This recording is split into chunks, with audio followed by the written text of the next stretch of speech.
Eu divido minha reserva de emergência, metade em Tesouro Selic e metade em CDB. Será que isso é um erro? Foi essa a pergunta que o Luiz Felipe me mandou e olha só, antes eu recomendava para quem assim, não quer ter dor de cabeça, não tá afim de ficar tendo dinheiro em vários lugares, bota tudo no Tesouro Selic, não tem dor de cabeça porque é o investimento mais seguro do Brasil, rende sempre positivamente, ou seja, nunca vai ter uma oscilação para baixo, você pode sacar tudo ou só uma parte a hora que você quiser, o que tornava isso perfeito para reserva de emergência. Só que um negócio muito importante mudou. Se você investe em Tesouro Direto, você deve ter reparado que em alguns dias o Tesouro está fora do ar. Isso porque os servidores públicos lá do Tesouro Nacional, eles estão entrando de greve. E aí tem um dia que você não consegue investir, não consegue resgatar. E aí se bem no dia que você não consegue resgatar, é o dia que você precisa do seu dinheiro. Já pensou? Então, meu brother, o que eu tô indicando aqui para os seguidores do Economy é deixar uma parte da reserva de emergência em CDBs de liquidez imediata. Você pode continuar deixando no Tesouro Selic, continua sendo o investimento mais seguro do Brasil, só que o Brasil fazendo jus a um país que não leva tão a sério o ambiente econômico, a gente vai perdendo graus de confiança, tanto dos investidores aqui do Brasil como lá de fora. Então, a parte em CDBs de liquidez imediata é uma boa alternativa sim, inclusive não é uma alternativa, é para você colocar paralelamente sua reserva de emergência um pedacinho em CDB de liquidez imediata, é o que eu indico. Com isso você tem algumas vantagens, uma delas é a liquidez imediata, né? O Tesouro Selic, mesmo sem essas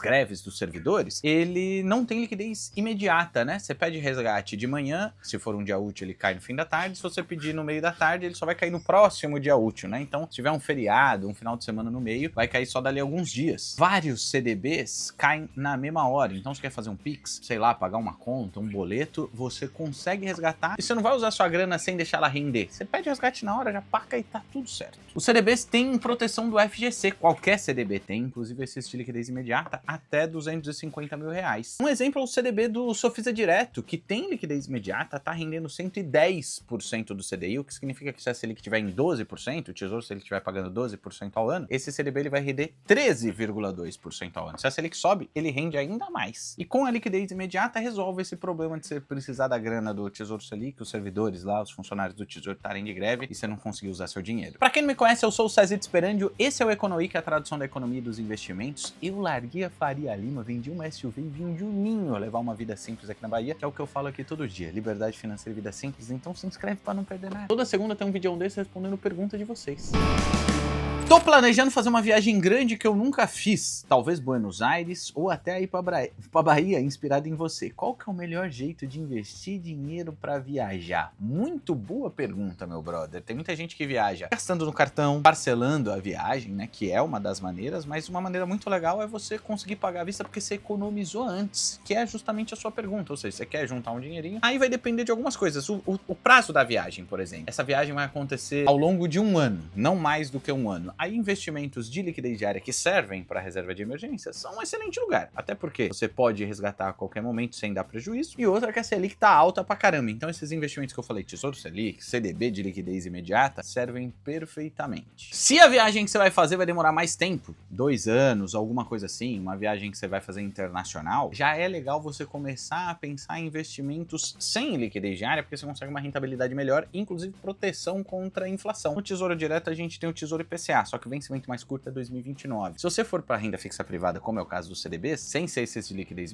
imediata, você encontra CDBs atrelados ao IPCA, CDBs pré-fixados de prazos mais curtos, né, que não vai ser só 2029 para frente, 2027 para frente, ou seja, você encontra CDBs de 6 meses, 1 ano, 1 ano e meio, 2, praticamente pro prazo que você quiser. E hoje em dia, dá uma olhada aqui na tela que eu tô mostrando para vocês. Você encontra CDB pré-fixado acima de 16% ao ano. Se eu fizer uma busca por CDB só atrelado ao IPCA, ou seja, que protege você contra a inflação, afinal o preço das coisas sobe pra caramba, e é legal se você vai fazer uma viagem mais longa ter seus investimentos corrigidos pela inflação. Ó, tem CDB rendendo IPCA mais 10% ao ano para vencimento de 2 anos praticamente. É bom você considerar essas opções aí. Esse é o site App Renda Fixa, que tem investimentos de renda fixa em várias corretoras diferentes, tudo compilado aqui no mesmo lugar pra você dar uma olhada e comparar as rentabilidades. Dica prática, velho, se você quer usar esse dinheiro e não quer comprometer ele com outra coisa, às vezes você deixar ele só ali na mesma conta que você já usa, numa caixinha separada, pode não ser o suficiente. Às vezes abrir uma conta separada e mandar o dinheiro que você tá economizando todo mês pra lá, ajuda você não gastar essa grana com outra coisa, né? Fazer sua viagem no final das contas dar certo. Cara, você já se organizou assim pra viajar? Ou costuma pagar as viagens sempre no dinheiro que você tem na conta ou parcelado no cartão? Deixa seu comentário aqui. Como você se organiza financeiramente morando na Bahia? Mudou muita coisa saindo de São Paulo? Velho, eu gasto menos aqui, né? Itacaré, eu já comentei várias vezes, não é um lugar exatamente barato, principalmente para os padrões baianos, porque aqui é um lugar muito turístico. Só que, comparado a São Paulo, é sim mais barato. Mudou algumas coisas que eu gasto? Até mudou, mas não mudou muito o jeito que eu me organizo financeiramente. Eu continuo anotando meus gastos, uma das maneiras é aquela planilhinha da B3, que eu já mostrei por aqui em vários vídeos, né? Que você dá para anotar, quanto que eu gastei de aluguel, quanto que eu gastei de supermercado, ele já soma tudo lá no mês. E eu também continuo dividindo os meus gastos em 3 categorias principais. Os gastos fixos ou essenciais, né, que é aqueles que não dá pra gente deixar de pagar, como é o caso do aluguel, internet fixa que eu tenho que usar pra trabalhar aqui em casa. E antes de eu ir pros gastos que não são fixos, que são menos essenciais, eu uso a ideia de pague-se primeiro. Em vez de você gastar tudo que você costuma gastar e o que sobrar no fim do mês você investe, paga os gastos que não pode deixar de ser pago, né, as contas que a gente tem que pagar. Em seguida, eu invisto a grana que eu me propus a investir aquele mês, 200, 300, 500 reais, cada um tem um valor. E aí o que sobra, eu tenho o mês todo pra gastar com as coisas que eu curto. Sair pra um restaurante, qualquer coisa assim. Já deixou seu like no vídeo? Pô, clica aí, brother.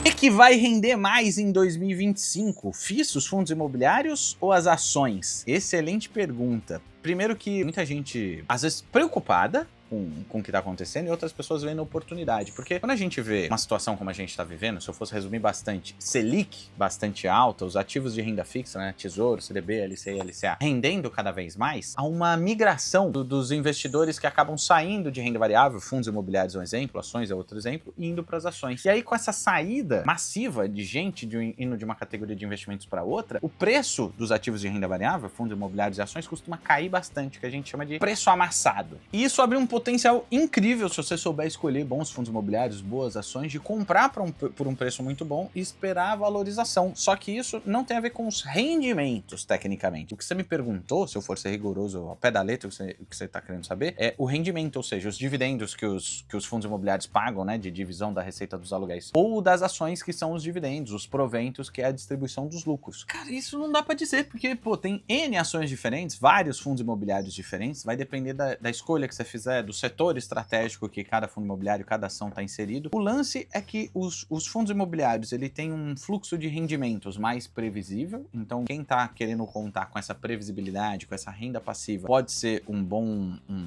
momento para entrar, se você já é um investidor um pouquinho mais experiente, agora que os preços estão mais baixos principalmente. E as ações, elas não costumam ter um fluxo de pagamento de dividendos tão regular como no caso dos fundos imobiliários, que costuma ser todos os meses. A maior parte das ações vai distribuir dividendos de 3 em 3 meses. Nada impede de você ter uma composição de algumas ações, tenha datas já normais de pagar, que seja um mês, aí você tem uma outra ação que paga no mês seguinte, e você tem esse rendimento mais regular todos os meses, mas são estratégias bastante diferentes, né? Inclusive as ações têm mais potencial de valorização, se a gente fosse falar assim, genericamente, de todas as ações e de todos os fundos imobiliários, do que os fundos imobiliários, né? O potencial de valorização dos fundos imobiliários é um pouquinho menor, justamente porque ele distribui muito mais dividendos, né? O que eu diria? Se você já está nesse estágio de diversificação, investe nos dois, cara. São boas classes de ativos. Se você está dando os primeiros passos na renda variável, eu diria para começar com fundos imobiliários, que é mais simples de entender, mais previsível. Mas se você já está mais avançadinho, pô, investe nas duas classes de ativos, vale super a pena. Tem que ter reserva de emergência em dia, tá? Se você não tem reserva de emergência, já não está diversificando em outras coisas, CDBs, LCIs, LCAs, é na reserva de emergência que você tem que dar os seus passos. E eu vou te falar agora do CDB do Sofisa Direto, que eu comentei lá no começo, de 110% do CDI. Tá rendendo bastante, você não tem nenhum custo para abrir conta lá, enfim. Eu mesmo fiz isso, como eu abro conta em vários bancos, várias corretoras para testar e mostrar para vocês. Abri conta no Sofisa Direto, fiz o investimento, tá tudo nesse vídeo aqui em cima, que eu também deixei o link aqui na descrição. Como minimalismo mudou sua rotina? Eu não me considero exatamente um minimalista, mas o minimalismo me inspira bastante, já me inspirou mais, mas continua me inspirando. Eu comecei a perceber várias mudanças que eu fiz de casa que eu não precisava de tanta coisa assim. Então eu ia lá e falava, putz, mas dá maior trabalho fazer essa mudança. Deixa eu ver que roupas aqui que de fato eu uso e quais que eu não uso. Cada uma das mudanças de casa que eu fiz, nos últimos 5 anos em São Paulo, eu morei em 3 casas diferentes, sem contar a mudança aqui pra Itacaré. Eu basicamente reduzi meu guarda-roupa pela metade. Incrivelmente, eu tô com o guarda-roupa praticamente do mesmo volume da última mudança e tô percebendo que eu não uso ainda metade das roupas e vou doar pra quem precisa. Só que eu acho que eu sou um cara muito mais alinhado ao essencialismo do que ao minimalismo. O essencialismo, ele fala de um consumo muito mais consciente. O minimalismo também fala disso, também fala. Só que o essencialismo, ele fala... É quase como se abrisse uma exceção. Pra mim, é essencial ter uma água gelada. Então, eu vou comprar uma garrafinha térmica que não é barata, só que pra mim isso é essencial. É um exemplo tosco? Um exemplo tosco. Mas acho que deu pra entender, né? Alguns gastos, algumas coisas têm que ser respeitadas da individualidade de cada um. E o essencialismo leva isso em consideração. Ter uma vida mais leve, né? Menos entulhada de coisas, fazer mudanças geográficas é muito mais fácil. Eu não tenho que esquentar a cabeça com um monte de coisas que eu possuo e geram manutenção. É basicamente o essencial que eu tenho. Elas não me geram gasto excessivo e eu consegui